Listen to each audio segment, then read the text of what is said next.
измотанный, домой идет уставший, но не с работы он. Мамуля, ты пойми, ну не рабочая. Я понимаю, она переживает за сына баламута. Мамуля, не волнуйся, все будет круто.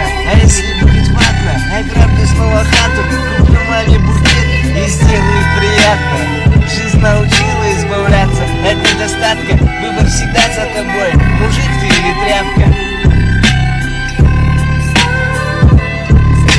Как настроение? Он баламутный, делишки мутные, в жизни запутано, давать советы и учить, как жить бессмысленно. 18 лет, молодая душа, но сколько за эти 18 намутил он грешка?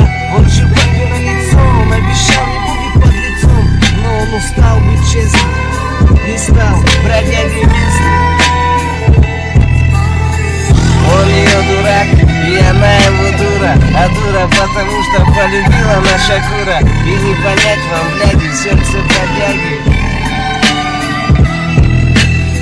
На жизнь не жалуюсь я, просто ответьте на вопрос, интересующий меня. Почему такие же, как вы, ребята, кайфуют до утра и им родители дарят авто и штата?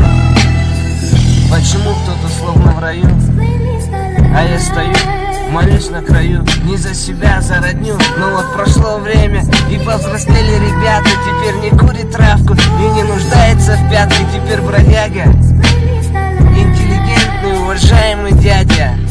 А те, кто вновь пускали папину зарплату, сидят на иглах, и их родители плачут. Жизнь не понять никому, но я знаю одно: те, кто сегодня на блатной волне, завтра лягут на дно.